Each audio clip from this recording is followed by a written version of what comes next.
I didn't see you there. I was simply planting some apple trees because I hate doctors. Little bit of background story. This was me in 2020. Man, I wonder how much I could improve if I could just do studies every day for like a year or something. Wonder how that would turn out.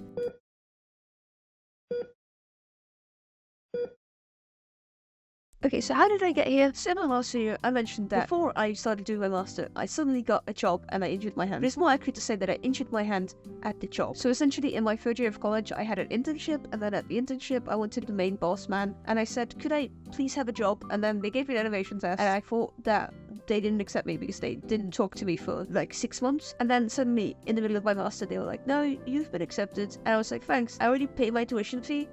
Guess they couldn't have said that earlier, haha. But I guess I'll just drop out for now. I made a new plan at this point. I was gonna do this job until my contract ended, and then afterwards, with my newfound experience, I was going to do my master. But just the experience from the job wasn't enough for me. No, after my job, I would study art some more every single day. If you've been following me for a long time, then you might have seen these.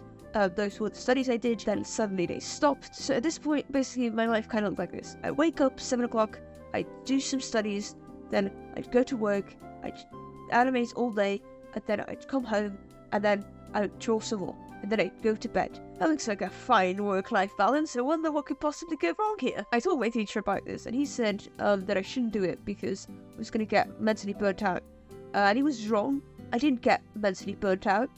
Physically, that's a whole other story. The title's a bit clickbaity. I didn't draw for 30 days straight. It's more like I drew for 3 months straight.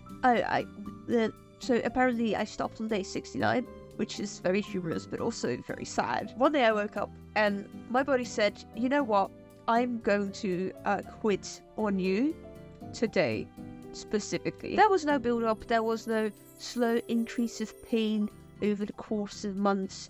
It was just one day I was pain-free, and the next day my hand was on fire. So I didn't know what to do at this point. I still had that secondary school mindset of not being able to address anything to authority figures. I ended up just telling one of my colleagues, and he was like, oh, well, you should take time off. So I did. I took like 2 weeks off, and then it still wasn't better. In that sense, it was a bit like Corona. You think, oh, it's just gonna be 2 weeks off, and then 3 years later, you're still there. I ended up going to a physical therapist, and they gave me a bunch of stretching exercises and stuff. Yeah. Did they help? No. At the same time, I started doing paintings with my left hand because if I don't draw, I actually get quite sad. So in order to not get sad, I started painting with my left hand. Eventually my contract ended, kind of as intended. I went back to school. I thought that because in school I was just going to work on my master's so I could do it bit more relaxed. I know to some people it might seem weird that you would go back to school when you're injured, but you also have to remember that I was really scared of just staying at home for a year and becoming very depressed. Also, I feel like it's worth noting that I go to school in Europe, so I didn't lose any money off of it. When I was enrolled in school, I just decided the first 2 months I'm not going to do anything. I did a lot of pre-production left-handed, so I thought this would be fine, specifically because I was like, no, I'm gonna not use my hand for a while. But then I told my physiotherapist this, and she told me that's a very bad idea. But I should rest. And she said, yeah, you should rest, but also if you completely stop drawing, your muscles are gonna atrophy and you're gonna make it worse. Which is super great. Anyway, at this point, I was feeling pretty sad because I couldn't really draw that much. But then the worst thing happened, because at this point, I developed pain in my left hand as well. I realized that overwork was probably not the only thing that caused this, because I wasn't using my left hand that much and I was taking breaks. So what was wrong? At this point, I started to have the feeling that probably might not have to do exactly with my hand itself and more so with my back or something, because it happened bilaterally. Bilateral, by the way, means on both sides, anatomy terms, because I go to doctors a lot. There were other indicators as well, like sometimes I'd be working with my left hand and for some reason I'd start to get pain in my right shoulder, and I thought that doesn't seem right. My first physiotherapist was like, yeah, I think it's your posture. So she gave me a bunch of corrective exercises because I had terrible posture. But what happened was that then I got good posture, and she was like, wow, your posture's so much better. And I'd be like, yeah. She's like, so how is your pain? I'm like, it's the same. I was getting really frustrated because it'd been like a year at this point. And I thought, you know what, I'm gonna keep drawing to a minimum, and I'm gonna completely throw myself into doing my exercise. I'm just not doing them enough. I just have to do them more. And at this point, I was in the most pain that I have ever been in with my injury. It's worth noting that these were mostly back exercises. There were almost no exercises that directly involved my hands, but they also just made everything so much worse. This is the part where I talk about how much I dislike doctors, because I go to the doctors and I'll be like, could it be that my pain is coming from my back? And they say, no, that's ridiculous. I'm a doctor, I should know. Kind of starting to doubt that. Sorry, what was that? Nothing. Could I have maybe a scan of some sort of my back or something? No, that's unnecessary. I went to a hand surgeon. I think doctor number 4 recommended him to me. I don't remember which doctor exactly, I've lost count. And he, the handman sent me to a manual therapist. This guy thought that it wasn't my back, it was my hands. And at this point I was starting to believe him, because back exercises brought me a lot of pain. So I was like, maybe then it's not my back, maybe it's my hands. Looking back on it, I feel as though the fact that they caused my symptoms to flare up should be some sort of indication that there's something wrong with my back. But for some reason, every single doctor I go to is like, no, that's impossible. Actually, that's highly unlikely. But how? I have specific parts of my body that I can press to activate the pain, and they're in my back and like in my armpits. But why are you not? According to tests, my hands had been brought back up to regular strength, because this was a lot of hand strength training. My hands had become very buff hands, and normally I should be fine, because the tests indicated that I should be fine. The problem was that it wasn't fine, and nothing had changed. In the beginning, it felt like it was working better than the last thing I tried, but looking back on it, I feel as though I simply had my pain go down because I stopped doing the exercises that really brought out my symptoms, and then it plateaued because it was just back to where I started. Anyway, and then I went to him, and he was like, well, you know, you should be fine. But I'm not though, like I'm still in pain. And he's like, but the tests indicate that you're fine. Yeah, but I'm not fine though. Like, I can still feel pain. And he said, well, there's nothing we can do about that. So this was around 2 years after I'd been injured. At this point I was feeling pretty depressed. I was feeling a bit sad. My mental health was not the best. Physical health, maybe a bit worse. I feel like the medical world is not very equipped on dealing with difficult patients. Like, if your condition is not a textbook example of something, they will simply not help you. What happened was, a certain exercise I did caused a lot of pain in my shoulder, like a pinching pain in the front of my shoulder. And I told that to like the therapist, and they're like, you should just not do that movement anymore. And they adjusted the exercise so that I didn't have to do that. But I thought it was a bit weird that this sharp pinching pain was not addressed. I was just sort of expected to have it for forever, presumably. And I thought, aren't you supposed to get rid of pain here? Is that the exact reason that I'm here? So I went online and I looked for a bunch of exercises, and then I just started doing a couple that I found specific. It was actually just one. I think it was like a thoracic outlet syndrome exercise, because I was like, maybe I've got that. And then I started doing that for a month, and it was gone. My pinching pain was gone, like completely obliterated. I have not had any of that ever since, which made me realize 2 things. 1, pain is not as inevitable as people make it out to be. There's this idea that when you get pain, certain pains, you just kind of get them and you're just sort of stuck with them and there's nothing you can do about it. I don't think that's true. I feel like if you go about it in the right way, then you will fix it.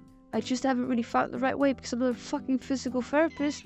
This is what I keep going to them for. It's just to do big uses. The second thing that made me realize is that I did my exercises adequately. At the beginning, there was a fear that I had, which was that I wasn't doing my exercises often enough, hard enough, or thoroughly enough for any of it to have effect. At this point, I realized that wasn't the case, because if I got the right exercises, they worked.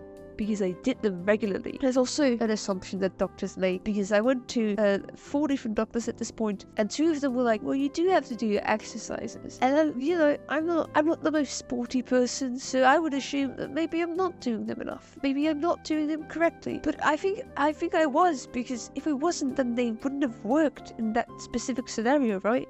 I feel like the doctor's wrong, but he doesn't seem to think so now we're here. Anyway, there's also just a lot of things that they don't really seem to care about. Like, from the start, from the moment this started, I've had pain in my sternum, but this just at the same time that I've had pain in my hand. And I've mentioned this multiple times. I've never had someone look at it, ever. It's always been dismissed. I have never had someone pay any attention to it. So yeah, that's that. Part of the reason why I wanted to make this video is because I feel as though the information that's out online on how to prevent injury for artists is a bit dangerous. Dangerous in the sense that it's just lacking in a lot of areas. When it comes to content about injury prevention for artists, there's a lot of focus on stretching. Stretching will not prevent injury. I used to stretch every single day and I still got injured. One of the most popular artists from when I was younger was called Yume. If you're old like me, you'll remember. She got a pretty bad case of RSI. So because of that, I looked up those videos about how to prevent injury, and it was mostly stretching, so I did those stretches. I thought, damn, it's never gonna happen to me because I stretch, and look at me now. Annabelle, how do we prevent injury is what I hear you say.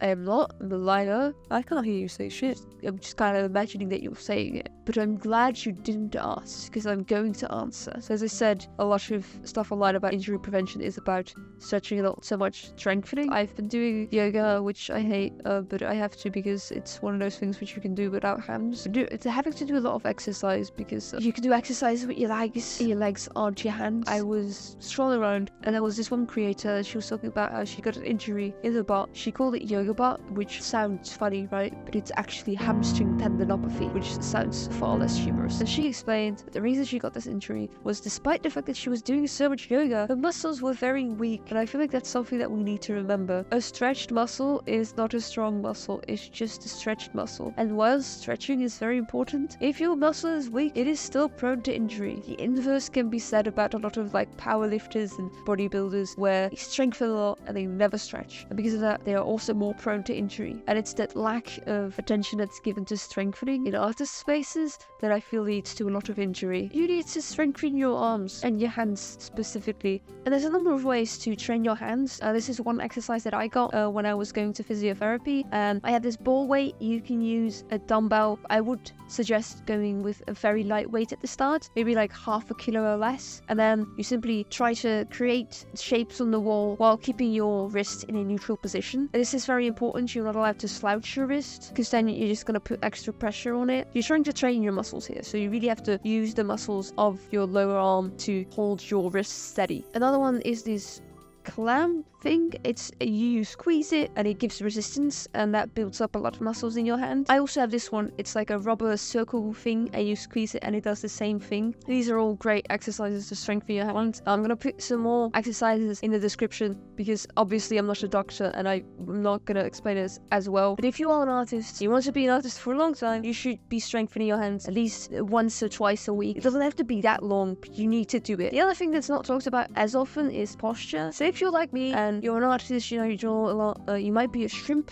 because I'm a shrimp. I'm a shrimpy individual. I've been shrimping for years, certified crustacean over here. And if you're a fellow backed individual, you might have heard the advice that you should just stand straight. The problem with this is that you're just gonna slowly morph back into shrimpdom over the course of the day because you're weak and you're a shrimp. Standing up straight is great advice to give, but it's kind of like telling an asthmatic that they should just take a deep breath. The reason why people have bad posture is not because they love slouching and it's just one of their hobbies. Their hobbies is just slouching around. It's usually because their back muscles are not strong enough to support the rest of their body. And there's a multitude of ways to strengthen your back. Supermans are pretty popular. Any type of rowing exercise. It's important to note though that you should start feeling these exercises in your back and not your shoulders, because I was feeling them in my shoulders at first and that's bad. If you do any type of sports or anything physical, you will oftentimes hear this advice of, oh, you should feel it in there, and you do it and you don't feel it in there. Don't worry about it. You just have to try it a lot of times and concentrate on that body part. It sounds strange to say that you should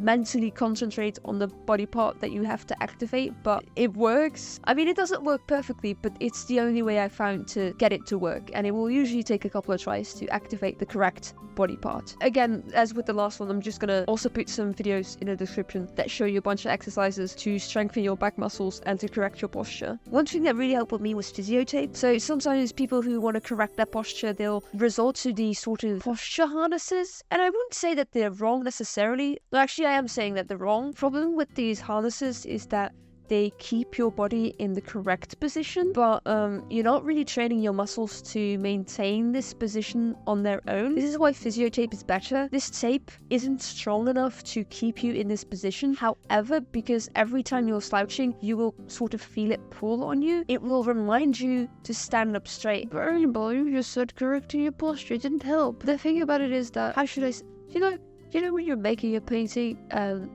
you've overcome one part of it, like you've laid down the basic shapes? Like, if someone were to lay down the basic shapes and say, but I've already laid down the basic shapes, why is the painting not finished yet? You wouldn't say that. You shouldn't lay down basic shapes to finish a painting, right? You would consider that to be part of a bigger puzzle. And I feel like physical health is a lot like that. Like, yes, fixing my posture was not be all and all of recovery, because, I feel like I have a complicated issue, which doctors don't seem to like, not seem to care about. I don't know about the best posture is the next posture. Is it really the next posture, or is it just you maintaining the same posture but in a different position? There was this image I saw online, and you can see sometimes you might think that you are changing your posture, but in actuality you are maintaining your posture in a different position. Again, I'm not a doctor.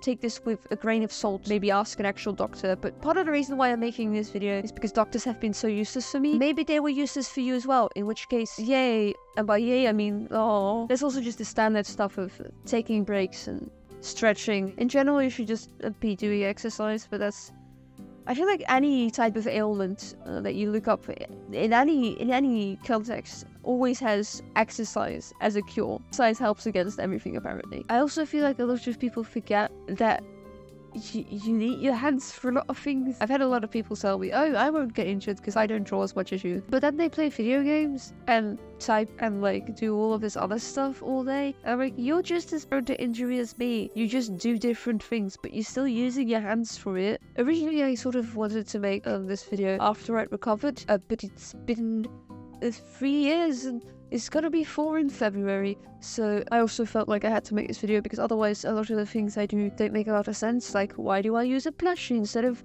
drawing anything in these videos? Why do I always draw with my left hand? Why am I so goddamn slow? Because of my hand. And I don't know, maybe someone has the same issue as me and can give me some advice. Also, if you're going through something similar, good luck, because you'll need it. And for those wondering what my eventual goal is, the goal for me has always been full recovery, because I grew up watching Naruto, so believe it or something. But yeah, anyway, until next time, bye-bye.